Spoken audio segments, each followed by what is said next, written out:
Hello everyone, and welcome back to the Passport Snob channel. Today I'm bringing you episode 6 in the How to Plan a Trip 101 series, and today we're going to be talking all about deciding your budget.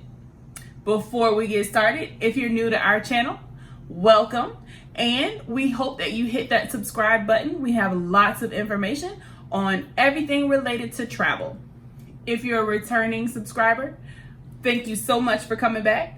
And as always, we are on all social media platforms, so don't forget to hit the links below and follow us on any social media platform of your choice. Stay tuned. The reason I get fly is Ivan Jasper. I even keep your picture in my passport. Love, love. Wake up and... One of the reasons we actually wanted to start this vlogging channel is that we find a lot of people don't travel. And one of the main reasons is people feel like it's not within their means to do so. But that's totally not true. You can actually have a very small budget and still travel. This is where the deciding your budget comes into play in the How to Plan a Trip 101 series. For some people, you might think that deciding your budget would be the first thing that you want to do. The reason why we chose it to be the third thing that you do is because we want you to really take a hard look at what you want to do first, because that is gonna decide what your budget should be. There's no way that you can take a luxurious trip to a 5-star hotel and dine in at 5-star restaurants and do it on a budget of $300. It's possible, but not always reality. And the reason why I said that is possible is because there are different incentives that people get by using credit cards, and so on and so forth. So it is possible, but it doesn't mean that that's gonna always happen for every single person. However, if you are reasonable, you do your research and you plan, you can definitely plan a cheap trip for little to nothing. So let's jump right into it. The first thing that you want to do is decide your overall budget. This will be your hard line number. So that means everything that you decide to do will need to fit within that price range that you choose. Therefore, if you choose that you only want to spend $500, everything that you decide to do will need to fit within that budget. This will help you narrow down your decision-making process. So therefore, by this time, if you've been following along in our How to Plan a Trip 101 series, in step 1, you've already decided your trip goals. In step 2, you've decided what time of year you are going to travel. Based off of those two things, you will already know approximately how much money you may spend. Choosing that overall budget just helps you put a finalization on exactly what you can afford for your trip. In my opinion, there is no such thing as a budget too small. With the right planning and preparation, you can take a trip with any budget. I have taken trips that have been as small as $300. And please don't assume that you can only take domestic trips at that price. I have even taken international trips for a total of $500. It is possible. It does take a lot of planning, a lot of research, and a lot of dedication to getting it that price.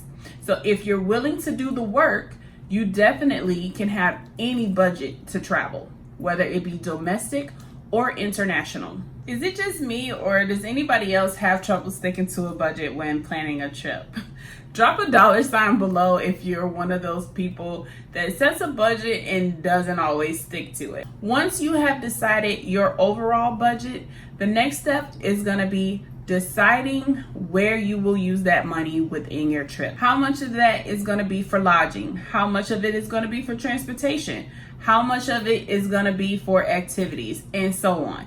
There are a lot of different moving pieces to planning a vacation, so you want to make sure that you are very meticulous about your your budget and where that money is going. If it's your first time planning a trip, you may not quite understand what I'm saying, but for some people, hotels are super important. I'm not one of those people. I can pretty much stay anywhere. As long as I don't see bugs crawling around, I'm good. But there are some people who need a little bit more comforts than what I would need, or a little bit more amenities than what I would need. There are some people who will not settle for a hotel that's a 3-star hotel. They only will stay in 5-star hotels. That doesn't mean that that's what you will want. But when you know what your overall budget is, you can then decide, I'd like to put this percentage of my budget towards lodging because I care more about lodging than I care about whatever the other thing is that you need to spend your money on. Again, this still takes a lot of planning, preparation, and research. There are a lot of different companies and websites and apps available to people who travel, where you can find so many discounts on anything from activities to food. Anything you can think of, you can usually find some kind of discount on those things, therefore helping you to meet your budget and your goals and still be able to do everything it is you want to do. Third, but definitely not least, you want to decide where this money is going to come from. If you're taking a trip within the next few months, that may mean that you have money in your savings that you're going to pull from. If you're taking a long-term trip, then you have some more questions to ask yourself. Some of the questions that you want to ask yourself is, will you save money over time? We've kind of touched on this before, but a good idea is, if you know you want to travel, start small, especially if it's your first time. You can begin putting just $25 a week away out of your paycheck. You wouldn't believe how quickly you'll accumulate enough money to take a trip. You'll have $600 if you decide to put back just $25 a week for 6 months. That's a whole trip right there. As I mentioned before, I've taken an international trip for less than $600. So you'll even have $100 of spending money if you take a simple course of action such as saving over time. You do have other options as well. If you plan to use a travel planner, most travel planners offer a deposit. You pay a small fee up front, and then you make payments over time. So that's another option you can use. Recently, you may have seen that many websites have loan options that are available where you can make payments. You take a loan, you make payments. Most of these options are interest free. So it's not a bad idea to do something like that, but you do want to be responsible and make sure that you can afford to make the payments. Some of these travel loans will allow you to take the loan out, take your trip, and still be paying on your trip once you come back. So there are many options available to you. You do just have to be wise and be smart about your money and make sure that it's something that you can actually achieve. Don't overextend yourself. Be sure whatever decisions you make, they are wise for you. I hope this video has helped you and you've learned something to help you plan your next trip or plan your first trip. If so, don't forget to subscribe, hit the notification bell, like, and share. Until next time.